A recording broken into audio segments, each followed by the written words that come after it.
Bhopal, where a major controversy has erupted following the suspicious death of a 31-year-old Twisha Sharma, the daughter-in-law of a retired judge. According to Twisha's family, the allegation is that there was dowry harassment and that this is murder. They are accusing the husband and mother-in-law of involvement in the case. The bereaved family is now demanding justice from the state administration. Permission नहीं ली यहाँ पर घिराव करने की, तो ये अनैतिक है। लेकिन उनके परिवार की बच्ची को उन्होंने वो जो मांग रहे हैं शांतिपूर्ण तरीके से आप हम शांतिपूर्ण तरीके से ही तो कह रहे हैं कि शांतिपूर्ण तरीके से आप हमसे जो कह रहे हो, हम डे 1 से कह रहे हैं कि आप पॉइंट बाय पॉइंट लिख के दें, हम उस इन्वेस्टिगेशन का जवाब देंगे। ये हमारा उत्तरदायित्व है, ये हमारा उत्तरदायित्व है। आप जो क्वेरी आ रही है वो क्वेरी लिख के दें, हम उस क्वेरी को आपको हल करके देंगे। जांच कब तक होगी उसकी?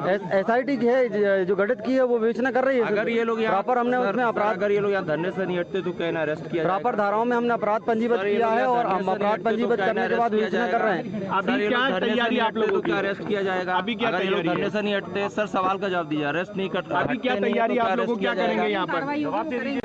नहीं हटते तो इनको हम अलग मतलब दूसरी जगह ले जाएंगे। All right, we have some breaking inputs coming in. We're given to understand that the bereaved family, Twisha's family, has now reached the residence of Madhya Pradesh Chief Minister Mohan Yadav. They're demanding justice and are also protesting against anticipatory bail that has been granted in the matter. The family is alleging collusion by sections of the administration. Let's go across to Makrand, who's getting us more details. Makrand, we earlier just heard how the police are also reacting to the protest which is underway. Family is saying that there are people within the administration who are, in collusion with the family of Twisha's husband. बिल्कुल, अभी फिलहाल CM house के बाहर त्रिशा के परिवार के लोग पहुंचे थे और काफी देर तक हंगामा रहा। त्रिशा के परिवार के लोगों ने सीएम हाउस के बाहर काफी देर तक पुलिस से भी विवाद किया। अभी फिलहाल पुलिस भी पहुंची है वहां पर और संभावना है कि त्रिशा के परिवार को भी आधिकारिक रूप से गिरफ्तार किया जाए, क्योंकि वहां पर जो क्षेत्र है वो काफी सुरक्षित क्षेत्र है और वहां पर धरना प्रदर्शन करने की अनुमति फिलहाल नहीं है। बात करने के लिए कभी पुलिस प्रशासन की ओर से कभी भी कोई निग्लिजेंस नहीं हुआ है, तो जाहिर है कि त्रिशा के परिवार के साथ लगातार अधिकारियों की बातचीत चल रही है। हालांकि त्रिशा के परिवार का आरोप यही है कि पुलिस उनकी बात नहीं सुन रही और आरोपियों को जमानत मिल रही है, पुलिस सख्ती से काम नहीं कर रही है और इसी मांग को लेकर के जो त्रिशा है उसका परिवार लगातार अधिकारियों के पास गुहार लगा रहा है। साथ ही साथ मुख्यमंत्री के आवास पर भी पहुंचा था। अब इस पूरे मामले में पुलिस ने प्रकरण भी दर्ज कर लिया है। प्रकरण दर्ज करने के बाद आरोपियों को अग्रिम जमानत मिल गई, इसको लेकर के अब त्रिशा के परिवार वाले विरोध कर रहे हैं। तो जाहिर है प्रशासन कह रहा है कि कानूनी रूप से जो भी तथ्य होंगे उसके आधार पर कार्रवाई की जाएगी, लेकिन सीएम हाउस के बाहर इस तरह से हंगामा करना गलत है, ये प्रशासनिक अधिकारियों का कहना है। सीएम हाउस के अंदर भी त्रिशा के परिजन गए थे जिनसे बातचीत हुई है। अब आधिकारिक रूप से बताया जाएगा कि क्या बातचीत हुई है, लेकिन आश्वासन दिया है पूरी तरह से न्याय मिलने का।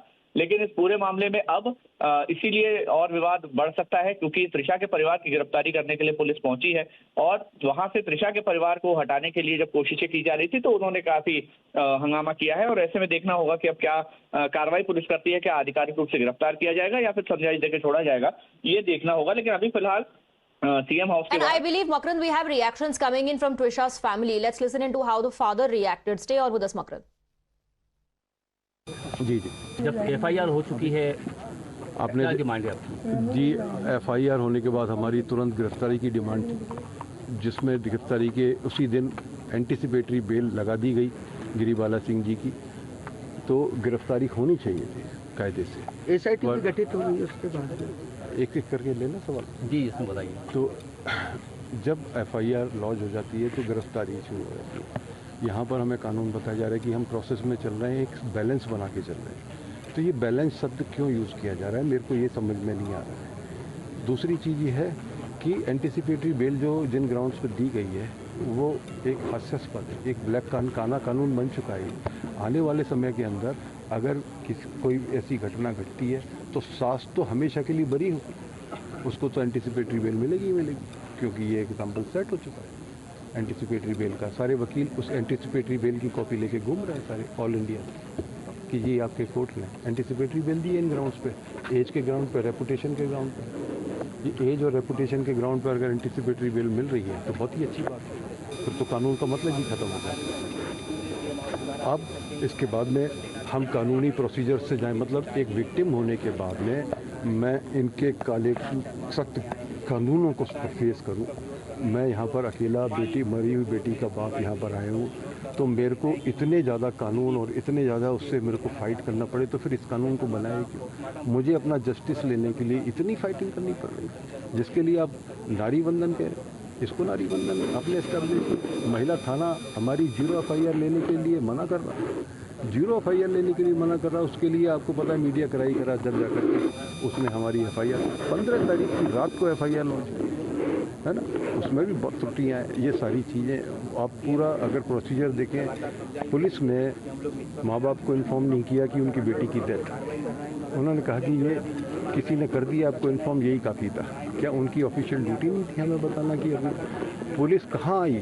पुलिस ने बताना चाहिए कि हमको एम्स में बुलाया गया न, बोर्ड थाना जब 1 कदम की दूरी पर था, 1 मिनट के अंदर पुलिस वाला Makrand is also with us in the broadcast. Makrand, जो ट्विशा के पिता हैं वो बता रहे हैं कि 0 FIR दर्ज करने से भी इनकार कर दिया था, और बार बार उनकी बातों से यही लग रहा है कि जैसे पुलिस उनकी शुरुआत से बात मानने को तैयार नहीं है। The allegation of course stands की वो ट्विशा के जो ससुराल वाले हैं उनके पक्ष में खड़े दिखाई दे रहे हैं। देखिए, बिल्कुल त्रिशा के जो ससुराल पक्ष है, उनकी जो सास हैं वो रिटायर्ड जज हैं, उनके पति खुद वकील हैं।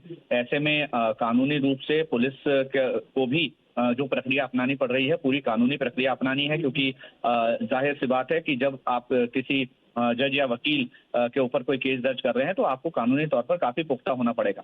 तो जाहिर है कि आरोपों के आधार पर FIR कर ली गई, दहेज प्रताड़ना में केस भी दर्ज कर लिया गया, लेकिन इसके बाद जब पुलिस ने अपनी कानूनी रूप से जब गिरफ्तारी की बात आती है तो परिवार का ये आरोप है त्रिशा के कि गिरफ्तारी नहीं की जा रही है, उसके बचाया जा रहा है और पुलिस जो है वो सहयोग नहीं कर रही है, जबकि पुलिस का यह कहना है कि कानूनी रूप से जो भी चीजें की जानी चाहिए वो कर रही है। ऐसे में परिजनों का आरोप लगातार गहराता जा रहा है, क्योंकि इस मामले में वो आरोपियों की गिरफ्तारी अभी तक नहीं हुई है और एंटीसिपेटरी बेल हो गई है। अब ऐसे में पुलिस पर भी काफी दबाव है कि वो आखिर करे क्या, क्योंकि एंटीसिपेटरी बेल मिलने के बाद गिरफ्तारी नहीं की जा सकती। अब ऐसे में अगर दबाव बनाया जाए परिजनों के द्वारा कि गिरफ्तारी होनी चाहिए, तो जाहिर है कि पुलिस पर भी कानूनी प्रक्रिया अपनाने का ही दबाव है। और ऐसे में मुख्यमंत्री आवास के बाहर जब परिजन पहुंचे हैं और न्याय की गुहार लगा रहे हैं, तो उनको पुलिस ने भी आश्वासन दिया है, मुख्यमंत्री आवास से भी जो अधिकारी उनसे मिले हैं उन्होंने भी आश्वासन दिया है कि उनको न्याय मिलेगा।